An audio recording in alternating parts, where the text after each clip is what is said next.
विद्यार्थी आणि शिक्षक बांधवांनो, पहा टी पेपर 1 साठी अत्यंत महत्त्वपूर्ण असणारा परिसर अभ्यास या विषयाचे प्रश्न आपण या व्हिडिओमध्ये पाहणार आहोत. यातील 5 प्रश्न परीक्षेला हमखास येणार आहेत आणि तेच प्रश्न तुम्हाला उत्तीर्ण होण्यासाठी उपयोगी पडणार आहेत. चला तर मग लगेचच आपण व्हिडिओला सुरुवात करूया. पहा, पहिला प्रश्न आहे, महाराष्ट्र राज्याचा आकार साधारणपणे कसा आहे? आयताकार, त्रिकोणी, चौरसाकार, वर्तुळाकार. ज्या विद्यार्थ्यांना किंवा शिक्षकांना याचं उत्तर येत असेल त्यांनी कमेंट करून सांगायचं आहे. महाराष्ट्र राज्याचा आकार साधारणपणे कसा आहे? पहा, त्याचं अचूक उत्तर आहे त्रिकोणी. कसा आकार आहे? त्रिकोणी आकार आहे महाराष्ट्र राज्याचा.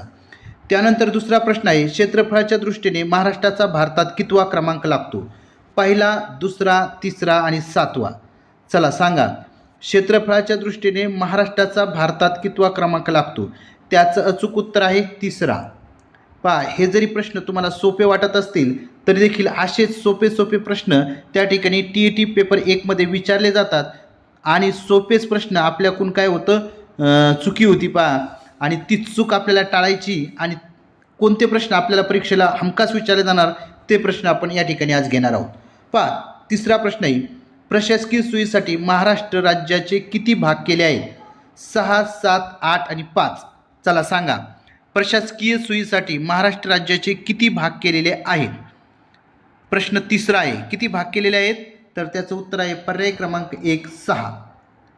त्यानंतर आपल्याला चौथा प्रश्न त्या ठिकाणी पाहायचा आहे. चौथा प्रश्न आहे, महाराष्ट्र राज्याला किती किलोमीटर लांबीचा समुद्र किनारा लाभला आहे? चला सांगा, महाराष्ट्र राज्याला किती किलोमीटर लांबीचा समुद्र किनारा लाभलेला आहे? 729, 730, 725, 720. महाराष्ट्र राज्याला किती किलोमीटर लांबीचा समुद्र किनारा लाभलेला आहे? ज्याला उत्तर येते त्यांनी कमेंट करून सांगायचं आहे. पहा, अचूक उत्तर आहे 720 किलोमीटर. त्यानंतर 5वा प्रश्न, सह्याद्री पर्वतास काय म्हणतात?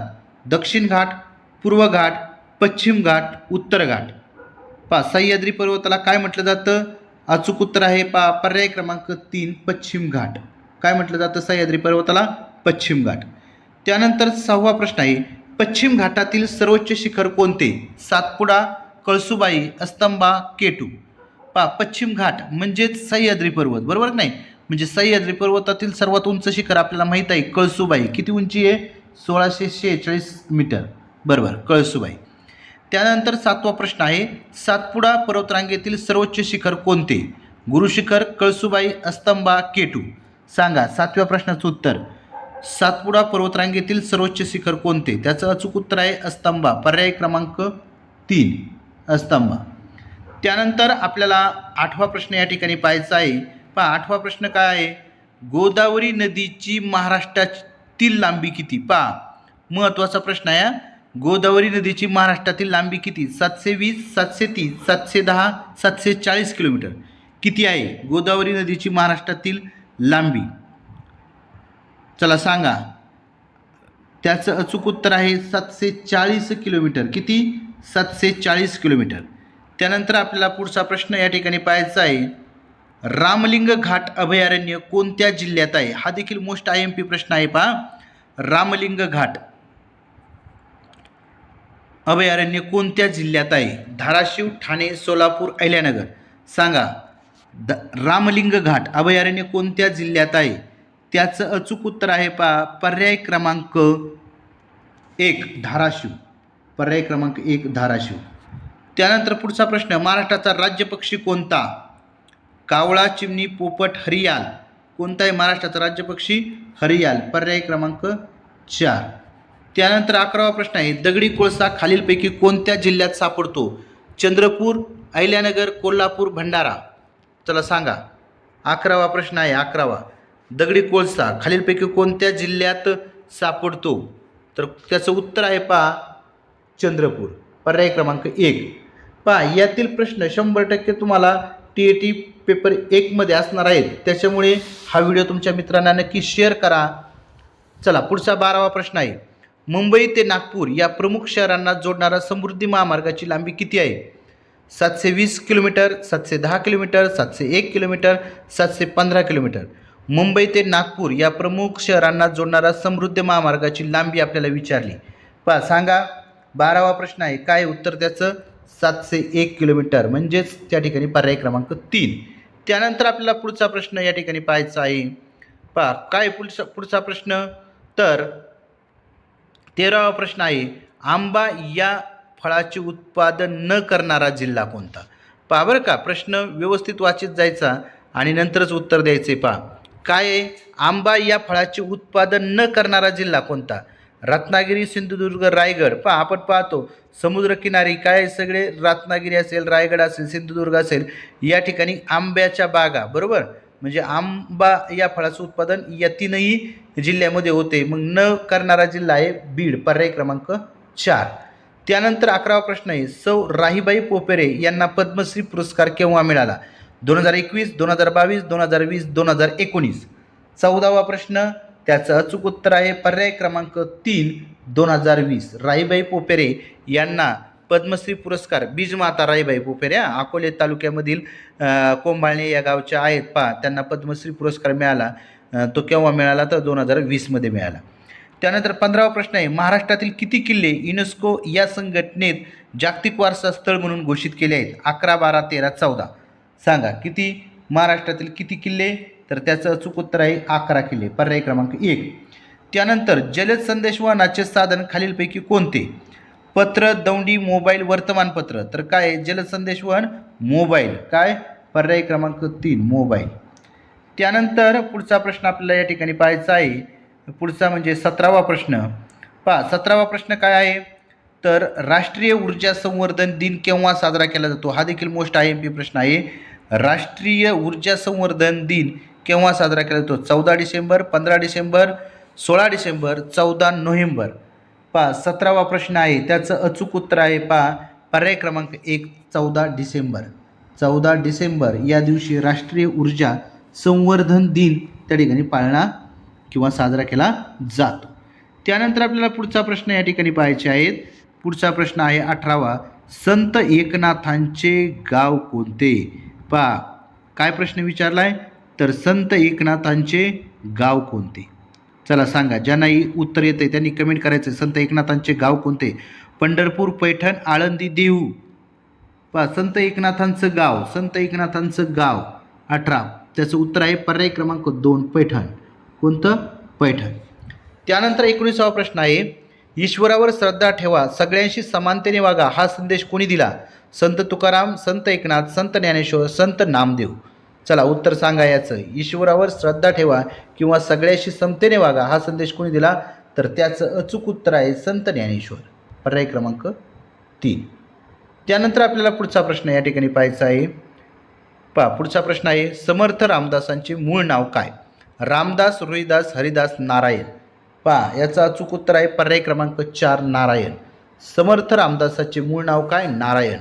पहा नारायण सूर्याजी पंत ठोसर असा समर्थ रामदासांचं पूर्ण नाव आहे. पहा त्यानंतर 21वा प्रश्न आहे निजामशाहचा कर्तबगार वजीर कोण होता. पहा पर्याय 1 मलिकंबर, फतेखान, शरीफजी, अफजल खान. तर निजामशाहचा कर्तबगार वजीर होता मलिकंबर पर्याय क्रमांक 1 हे याचं अचूक उत्तर आहे. त्यानंतर आपल्याला पुढं जायचं आहे.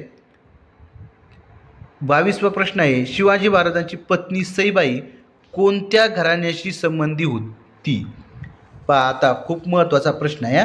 शिवाजी महाराजांची पत्नी कोण सईबाई कोणत्या घराण्याशी संबंधित होती. नाईक, निंबाळकर, जाधव, मोहिते, घोरपडे. पहा ज्याला येते त्यांनी लगेच कमेंट करायचं आहे शिवाजी महाराजांची पत्नी सईबाई कोणत्या घराण्याशी संबंधित होती. पहा त्याचं अचूक उत्तर आहे पर्याय क्रमांक 1 नाईक निंबाळकर या घराण्याशी संबंधित होती. त्यानंतर 23वा प्रश्न आहे पहा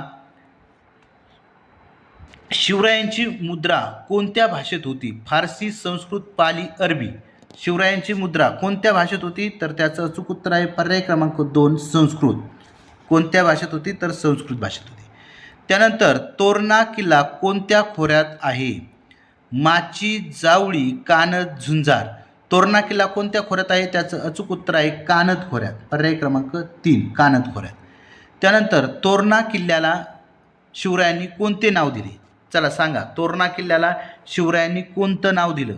कोणतं नाव दिलं तर प्रचंडगड. तोरणाला काय नाव दिलं प्रचंडगड. त्यानंतर पुढचा प्रश्न आहे पहा मुरुमदेवाच्या किल्ल्याला शिवरायांनी काय नाव दिले? चला सांगा. मुरुमदेवाचा जो किल्ला होता त्याला शिवरायांनी काय नाव दिलं? काय नाव दिलं शिवरायांनी? कोंढाणा, रायगड, राजगड, प्रचंडगड. मुरुमदेवाच्या किल्ल्याला शिवरायांनी काय नाव दिलं? चला लगेच कमेंट करायचं आहे.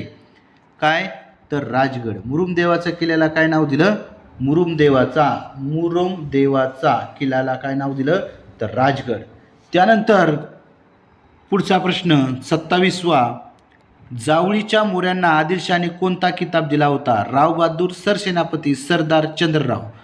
पहा त्याचं अचूक उत्तर आहे चंद्रराव. पर्याय क्रमांक 4 चंद्रराव. जावळीच्या मोऱ्यांना आदिलशहाने कोणता किताब दिला होता? तर चंद्ररावचा किताब त्या ठिकाणी दिला होता. त्यानंतर पुढचा 28वा प्रश्न आहे. अत्यंत महत्त्वपूर्ण प्रश्न. काय प्रश्न आहे? तर रायरीच्या किल्ल्याला शिवरायांनी कोणते नाव दिले? रायरीच्या किल्ल्याला शिवरायांनी कोणते नाव दिले? प्रतापगड, रायगड, राजगड, प्रचंडगड. सांगा. 28वा प्रश्न. काय? तर रायगड. रायरीच्या किल्ल्याला काय नाव दिलं? रायगड. पर्याय क्रमांक 2 रायगड. त्यानंतर भोरप्या डोंगरावर शिवाजी महाराजांनी एक नवीन किल्ला बांधला, त्याचे नाव काय? प्रतापगड, रायगड, राजगड, प्रचंडगड. भोरप्या डोंगरावर काय आहे? प्रतापगड. भोरप्या डोंगरावर शिवाजी महाराजांनी एक नवीन किल्ला बांधला, त्याचं नाव प्रतापगड. काय आहे? प्रतापगड. त्यानंतर 30वा प्रश्न आहे. अफजल खान भेटीवेळी शिवाजी महाराजांबरोबर कोण नव्हते बरं का? पंताजी गोपीनाथ, सिद्दी इब्राहिम, जीवामाला, नेताजी पालकर. पहा कोण नव्हतं शिवाजी महाराजांबरोबर? नेताजी पालकर नव्हता. कोण? नेताजी पालकर. म्हणजे पंताजी गोपीनाथ, सिद्दी इब्राहिम आणि जीवाजी माला हे अफजल खान भेटीवेळी शिवाजी महाराजांबरोबर होते. पहा नेताजी पालकर नव्हते. अशा पद्धतीने अत्यंत महत्त्वपूर्ण हे जे 30 प्रश्न आहेत, हे 30 प्रश्न आपण या ठिकाणी बनवलेले आहेत. नक्कीच तुमच्या मित्रांना याचा फायदा होणार आहे. आणि असेच नवनवीन व्हिडिओ पाहण्यासाठी आपला जो चॅनल आहे VPN एज्युकेशनल गुरु, या चॅनलला सबस्क्राईब करा आणि व्हिडिओ शेअर करा. धन्यवाद. थँक्यू.